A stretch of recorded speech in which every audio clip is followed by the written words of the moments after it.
Hello, everyone. It's Dr. Lisa L. Campbell. It's week 7 of 8. Whoa, time just literally flew by. So, we had that good weather on Friday. It was so nice, but very windy. But here we are in week 7 where it is cold again. So, week 7 in your introduction to CPT HCPCS coding course, you have 3 chapters: 20, which focuses on the radiology section, 21, pathology and laboratory, and then 22, which focuses on the medicine section. And we literally will wrap up CPT. So if you don't have your HCPCS manual, you definitely will need it for next week. So let's go ahead and dig into this particular chapter. By now, you know that each chapter focus on all things related to that particular section.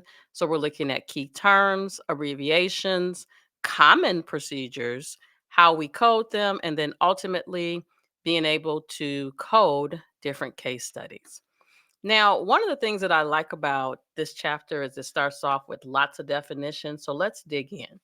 So, first up, radiology is the study of x rays, high frequency sound waves, and high strength magnetic fields, which sometimes includes the use of radioactive compounds to diagnose and or treat diseases and injuries. So I think I like to just call out diagnose or treat.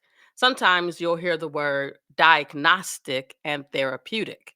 So keep that in mind that in some situations, they're not trying to find out what the problem is, they know. All right. Radiology does look at the internal structures of the body. A radiologist is a physician whose specialty is radiology.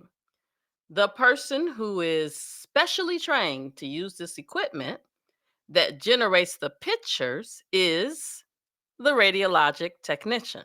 And we say pictures or studies. And honestly, today, a lot of the images that are generated are um, in a computer, right? So you don't necessarily have that film paper, depending on where you work.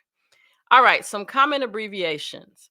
Abduction is to move away from the body. Adduction is to move toward the axis of the body. Anterior posterior is from front to back. Then you have axial, which is referencing the axis of a structure or part of the body. You have decubitus. This is when the patient is on his or her back or stomach, which helps in localizing fluid. Then we have eversion, which is turning outward.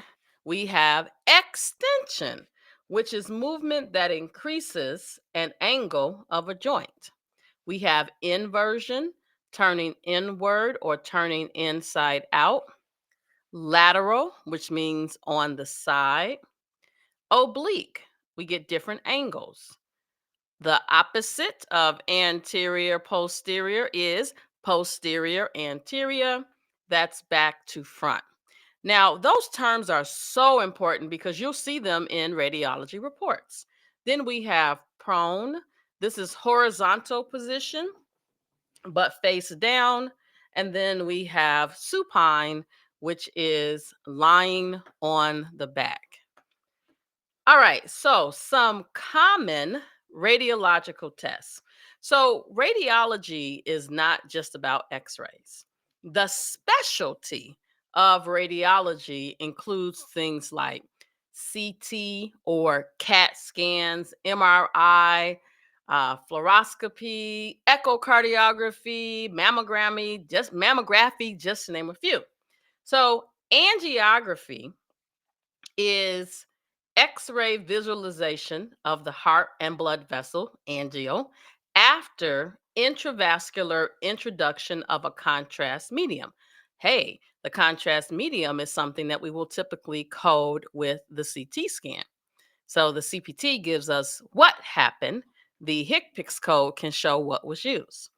Arteriography, this is radiologic visualization of arteries after the introduction of a contrast medium into the bloodstream or into a vessel.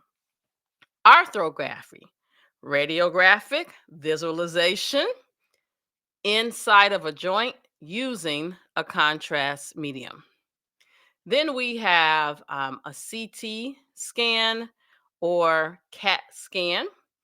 And this particular test gives us cross sectional images that are produced after a radiational substance is administered.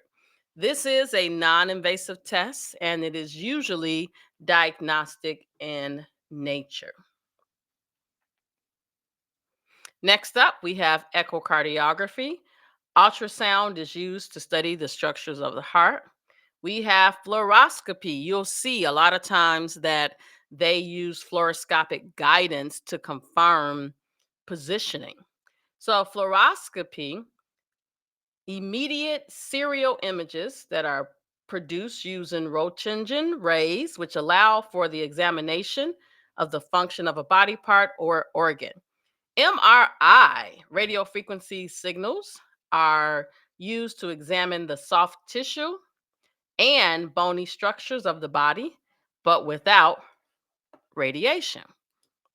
Then we have mammography, also a radiologic examination of soft breast tissue for benign or malignant growths. Then we have ultrasonography. Sound waves are pressed over body structures to send a signal to a computer, which is then turned into a picture for examination. A lot of times when you hear the term ultrasonography, you think, oh, it's somebody having a baby. Ultrasonography can be used on other body parts. All right, abbreviations: AP, CAT, CT, CXR, echo, fracture, KUB, MRI, PET, rad, SPEC, and then US for ultrasound. All right, so now let's dig into coding for radiology. So this is the 70,000 series. The radiology section, I feel like every year we get some type of update to this particular section. And just like other parts of the CPT manual, radiology chapter is arranged by anatomical site, starting with the head and moving on down the body, then by body system. The CPT manual divides this chapter into sections. So you see the sections here: diagnostic radiology, ultrasound. Then you have codes for guidance. And you may be thinking, wait a minute.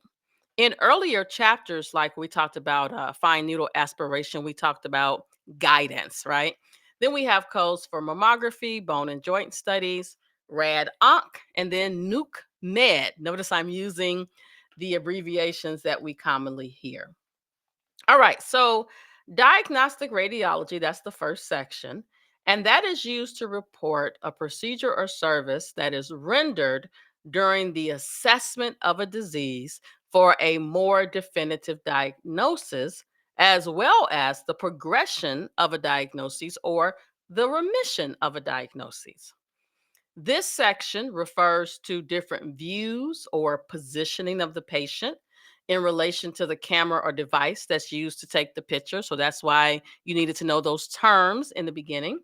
And then it is important that you pay attention to the way the code reads and how the service is performed is very important.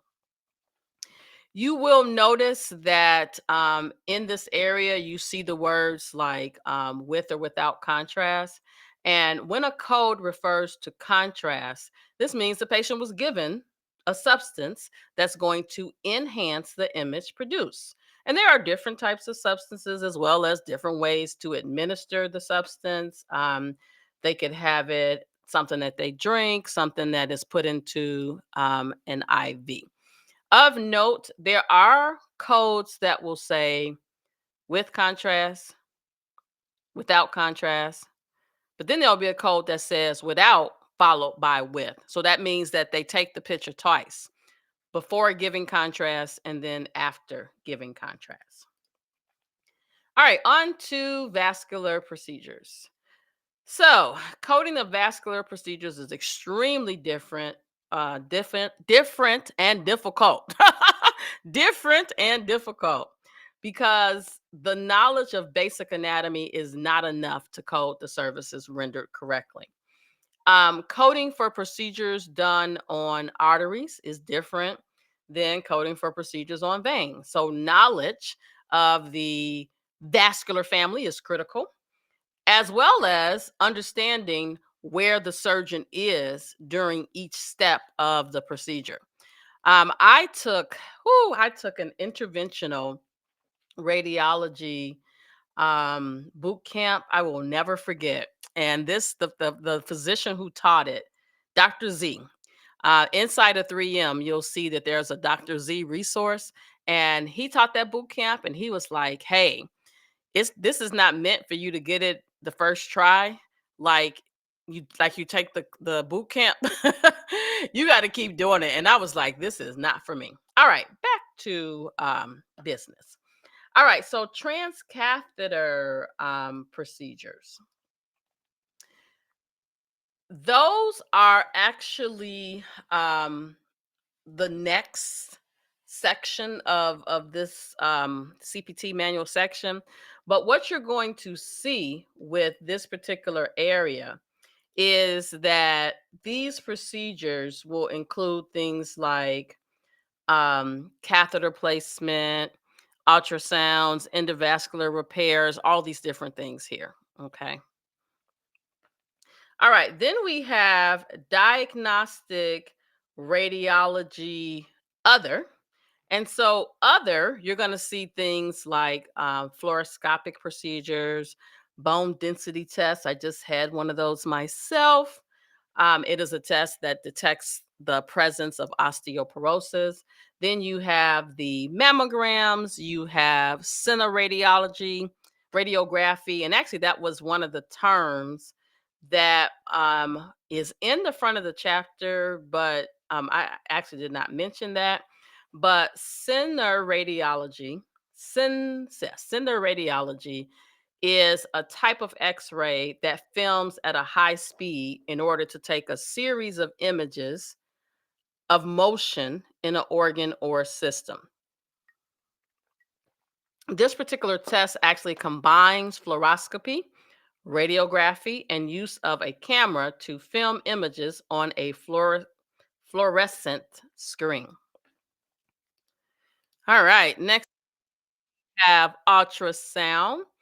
And another area that's going to be organized by anatomical site, beginning with the head and the neck, moving on down to the extremities.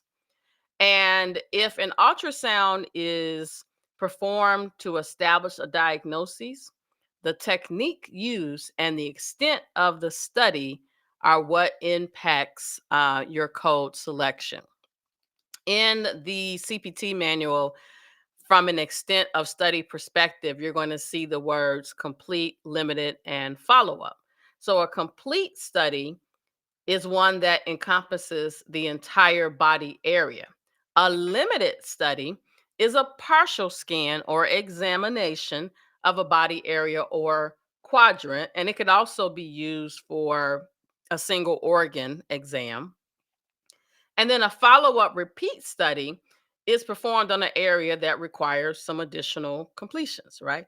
Documented or studying that particular area. So you're going to see these words and you want to pay close attention to them. All right.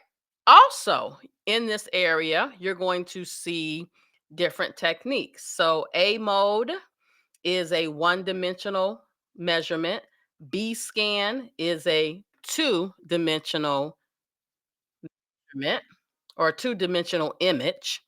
Then you have M mode, and this is an ultrasound technique that takes measurements of the velocity and amplitude of moving echo producing structures and allows for one dimensional viewing. Then you have real time scanning.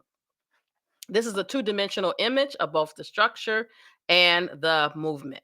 When you're coding in this particular section, verify that there is not only an image present in the health record, but also a written report. You need both of them.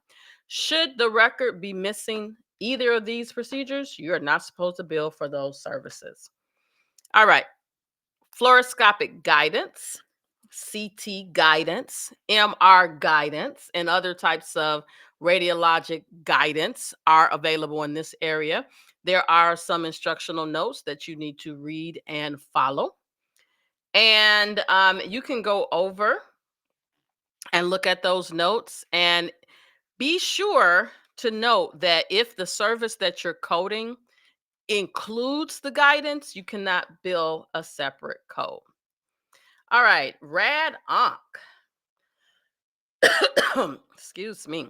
So, radiation oncology, lots of notes, lots and lots and lots of notes. Okay. So, radiation oncology is therapeutic in nature instead of diagnostic. Why? We're treating the problem. The patient is typically undergoing treatment for a malignant neoplasm that may respond to radiation by eradicating or shrinking the neoplasm or obstruction, relieving pain. The codes in this chapter are for the actual treatment and should not be used for things like consultations or other evaluation and management services that may occur between the radiation oncologist, rad onc, and the patient. Excuse me. To determine the best course of treatment, clinical treatment planning comprises planning and simulation. And the easiest way that I could literally explain this to you is like, and I'm just going to say back in my day when I was learning how to drive, we were in this simulation. Um, it was like a mobile home in terms of the size. And basically, we went in there to simulate like we were driving, but we weren't really driving. And we did this before we got in the actual car.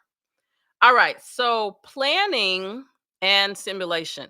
Clinical treatment planning is made up of planning and simulation. Here are the codes. In this particular case, simulation is going to mimic the disease so that the setting that they have is appropriate for the size as well as where the ports should be used. These particular codes are reported only once per set of procedures. Radiation treatment itself is reported in units of 5 fraction or treatment sessions. And it should be noted that the sessions are not based on time. Multiple treatment sessions on the same day are counted separately as long as there's a break documented and noted in the therapy section. And the the fractions being counted would typically be rendered on a separate date. All right, so the codes that fall into the range of 77401 through 77412 recognize the technical component of a service. You should be familiar with that by now, as well as the various energy levels. All right, nuke med. So, nuclear medicine treats and diagnoses diseases using radioactive isotopes. This particular section or subsection is broken down based upon whether the procedure is diagnostic or therapeutic, a word that you keep hearing. And then it moves on to classification by body system. Any diagnostic workup and follow up care is not included in these services unless the code specifies that they are. And I think one of the things I think is important to remember is just don't think that rules carry over from one section to the next because they change. You should know that by now. All right, we're almost done. So uptake looks at the amount and time that a substance takes to draw up or absorb. And so, for example, you'll see a thyroid uptake that measures the thyroid function by determining how much iodine the thyroid takes up and expresses in relation to the amount administered, what you take in and what you take out. So each body system has its own set of specific codes, as you see here. And lastly, therapeutic radiopharmaceuticals. Radiopharmaceuticals are drugs that are used in testing the cause of the problem by indicating the location, size, or function of the organs, tissues, or vessels. Radioactive material aids in determinations made with regards to the patient condition. All right, so that's an example of pharmaceuticals that you can code in CPT. All right, so we talked about all things radiology. I'll come back with pathology and laboratory.